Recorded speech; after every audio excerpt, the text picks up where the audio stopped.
सच्चिदानंद सद्गुरु साईनाथ महाराज की जय। ओम साई राम। मित्रों, आज का ब्लॉग आप सभी लोगों के लिए विशेष लाभकारी और कल्याणकारी है, क्योंकि आज हम आप लोगों को बता रहे हैं साईं बाबा का भोग कैसे लगाया जाए। क्योंकि भोग कोई भी ग्रह को या किसी भी देवता को जब आप लगाते हो और वो भोग का फल उनको प्राप्त हो जाता है, तो उसी प्रकार का फल आपको भी वहाँ से प्रभु के यहाँ से प्राप्त होता है। और ऐसे भोग का फल जब प्राप्त होता है तो आपके बच्चे सफल होते हैं, आपके पति सफल होते हैं, आपका घर परिवार में सुखी संपन्नता, धन, वैभव, लक्ष्मी सब कुछ प्राप्त होता है। इसीलिए हमारे यहाँ पूजा में भोग की ही विधि बताई गई है।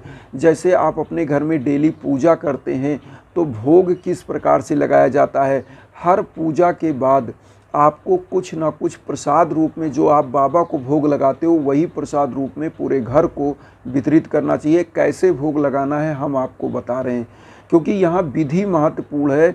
देखिए, कोई भी आप पूजा कर रहे हो, आप दिन रात पूजा करिए, लेकिन अगर उसकी विधि, उसकी चीज़ों को आप जान गए किस क्रम में कैसे करना है, तो आपका जो पूजा होता है वो सफल हो जाता है। इसीलिए हमारे यहाँ जो कर्मकांडी पंडित होते हैं, ब्राह्मण होते हैं, क्यों लोग उनके पास जाते हैं? क्योंकि उनके पास क्या होता है, एक विधि होती है, वो चीज़ें होती हैं, इसी से वो पूजा कराते हैं जिससे आपको भोग फल मिलता है। क्योंकि हम लोग एक साधारण प्राणी हैं और साधारण मानव हैं, तो हमको उतनी चीज़ें अध्ययन नहीं है, पता नहीं है।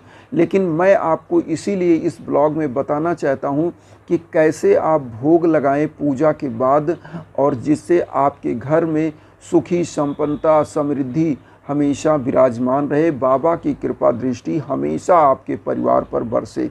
वो क्या करना है? सबसे पहले आप पूजा करने जाते हैं तो पूजा करने जाइए तो एक कटोरी में, हालांकि सुनिए, इसमें सबसे बड़ी चीज़ होती है कि पंचमेवा का भोग लगे। अगर पंचमेवा का भोग मिल जाए तो पंचमेवा में क्या होता है, काजू, किशमिश, छुहारा, बादाम, मुनक्का, ये पंचमेवा का जो भोग होता है ये लगाया जाता है। ये पांचों ड्राई फ्रूट जो होते हैं इनका भोग लगाना चाहिए। अगर आपके घर में ये नहीं है तो मेनली आपको भोग किससे लगाना है, आप मिश्री ले लीजिएगा। मिश्री होता है बड़ा शुगर के दाने की, जैसे शुगर होता है ना, चीनी जिसको बोलते हैं, तो उसका बड़ा दाना होता है। जहाँ से आप आटा, तेल, पानी आप लेते हो खाने के लिए जिस दुकान से, उस दुकान पे आप बोल दोगे कि मुझे मिश्री चाहिए, तो मिश्री आपको मिल जाएगा। तो मिश्री आप ले लीजिए और मिश्री में किशमिश डाल लीजिएगा और वो किशमिश वहाँ पे रख लीजिएगा और मिश्री मिला के रख लीजिएगा। और एक लोटे में आप क्या करिएगा, तुलसी का पत्ता डाल के 5-6 तुलसी का पत्ता डाल दीजिए। और उसके बाद आप जो भी पूजा करते हो बाबा की, वो डेली पूजा आप कर लीजिए। करने के बाद आपको करना क्या है कि उस लोटे में 1 चम्मच भी डाल लीजिएगा। जैसे मान लीजिए कि आप साईं सच्चरित पढ़ते हो, साईं चालीसा पढ़ते हो, साईं बावनी पढ़ते हो, 11 वचन पढ़ते हो, आरती पढ़ते हो, आपने कर लिया। करने के बाद आपको क्या करना है, वो चम्मच से आप जल निकालिए लोटे से और बाबा को दिखा करके ऐसे करके, और वहीं बाबा के श्री चरणों में, या अगर आप खड़े होकर पूजा करते हैं तो उस 2 बूंद जल आप उस ज़मीन में वहीं कहीं गिरा दीजिए। या अगर थाली आप रखे हो बाबा के सामने जहाँ पे आप दिया जलाते हो, तो उसी थाली में 2 बूंद अर्पित कर दीजिए। और अर्पित करने के बाद उस जल को आप क्या करिए कि अब उस जल को एक जगह रखिए, फिर उस जो कटोरी वाला किशमिश है और मिश्री है उसको बाबा के श्री चरणों में अर्पित करिए। और वहाँ पर जो भी आप पूजा करते हो, जो परिवार में दिक्कतें हैं, संकट हैं, कष्ट हैं, वो सब चीज़ आप बोलिए। और भोग लगाने के बाद वहाँ पर बाबा से ये प्रार्थना करिए कि प्रभु मेरे घर में जो भी दिक्कतें हैं उनको शांत करिए, सही करिए, सुख शांति लाइए, धन पुत्र लक्ष्मी की वृद्धि करिए। जो भी मांगना है वो मांगिए। क्योंकि भोग लगाते समय ऐसी मान्यता होती है कि प्रभु का जब आप आवाहन करते हो तो प्रभु वहाँ पर खुद उपस्थित होते हैं अपना भोग लेने के लिए। और उस समय जब प्रभु से आप विनती और याचना करते हो तो साक्षात वो सुनते हैं। इसीलिए हमारे यहाँ पूजा में आवाहन होता है देवताओं का, फिर विसर्जन होता है। तो पूजा करते समय आप क्या करते हो, जब मंत्र का उच्चारण करते हो तो आप ये करते हो कि उनका आवाहन करते हो। और जब पूजा कर चुकते हो तो जब आप बाबा को जल चढ़ाकर भोग देते हो तो वो विसर्जन हो गया। मतलब मैंने अब प्रभु आपको भोग दे दिया, अब आप खा करके आराम करें, ये विसर्जन होता है।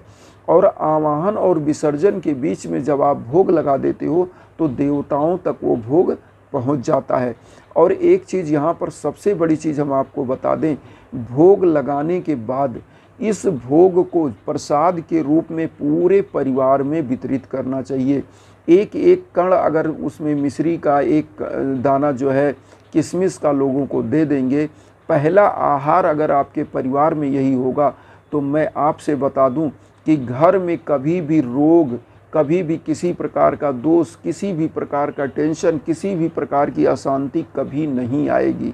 क्योंकि बाबा का भोग जहाँ भी लगता है, जिस भी परिवार में लगता है, अगर प्रथम आहार इसी का होता है तो बाबा ऐसे परिवारों पर खुश होकर के और अपनी खुशियाँ बरसाते हैं, अपनी कृपा बरसाते हैं। और जो परिवार भोग लगाने के बाद अपने पूरे परिवार में ये प्रसाद का वितरण करता है, ऐसा परिवार हमेशा आगे जाता है। यहाँ पर सबसे बड़ी चीज़ एक चीज़ और होती है कि लोग भोग लगाने के बाद जो जल बढ़ता है उसको वहीं पड़ा रहने दें, ऐसा कुछ नहीं है। उस जल को चरणामृत के रूप में जल को भी सबको एक एक चम्मच बांट दीजिए। क्योंकि ये बाबा को जब आप मंत्र जो पढ़ते हो, उन मंत्रों की शक्तियाँ इस जल में समाहित हो जाती हैं और ये बाबा के प्रसाद के रूप में हो जाता है कि बाबा को आपने भोग लगाया और ये बाबा का जूठन है जो हम लोग पाते हैं। और जो पूजा कर रहा है, जिसने भोग लगाया, उसको चाहिए कि बाबा की ऊदी अपने मस्तक पर लगाएं और उस ऊदी को जो बच्चे हैं, जो पति हैं, उन सबको लगाइए। और लगाने के बाद आप देखिएगा कि आपके घर में जो विकास रुका हुआ था कैसे गतिमान हो जाता है, कैसे आपका परिवार आगे बढ़ता है। आप खुद कल्पना नहीं करेंगे, जो चीज़ें आपके घर में रुकी हुई थी, जो बाधित थी, जो ग्रह था, जो घर में निगेटिव ऊर्जा थी, वो दूर होने लगती है और घर परिवार में लोग सुखी और समृद्धशाली हो जाते हैं। आपस में जो कलुषित भावना है वो दूर हो जाती है। परिवार का वातावरण एक सुगंधित वातावरण हो जाता है, एक प्रसन्नता का वातावरण हो जाता है। तो जिस भी घर में बाबा का भोग लगता है, धूप दीप होता है, यहाँ पर एक चीज़ मैं और कहूँगा कि बाबा को जब भी आप पूजा करिए तो अगरबत्ती धूप बत्ती तो लगाइए ही लगाइए, एक दीपक जरूर जलाया करिए। इससे होता क्या है कि आपके घर में जो निगेटिव ऊर्जा होती है वो समाप्त हो जाती है। और यहाँ पर जो मैंने भोग बताया, मैं एक बार 2 मिनट में आपको फिर बता दूं कि भोग कैसे लगाना है। 1 लोटा जल लीजिए, उसमें तुलसी का पत्ता डाल लीजिए और उस लोटे को वहाँ बाबा के श्री चरणों में रख दीजिए। थोड़ा सा मिश्री लीजिए, थोड़ा किशमिश लीजिए, उसमें मिला के वो भी बाबा को अर्पित करके धूप दीप जला लीजिए, अपनी डेली की पूजा कर लीजिए और पूरे परिवार में इस प्रसाद को वितरण कर दीजिए। और फिर देखिएगा आपके परिवार में बाबा की साक्षात कृपा कैसे बरसती है। तो मित्रों, यहाँ पर मेरा उद्देश्य यही होता है कि मैं सभी साईं भक्तों तक एक अच्छी चीज़ें, अच्छी बातें, पॉजिटिव एनर्जी पहुंचा सकूं और उसमें आपका सहयोग नितांत आवश्यक है। अपना आशीर्वाद चैनल को दीजिएगा, सब्सक्राइब करिएगा। और एक चीज़ और कहूँगा कि वसुधैव कुटुम्बकम की जो भावना हम आप लेकर चल रहे हैं, पूरे साईं भक्त हम लोग एक परिवार बन जाएं।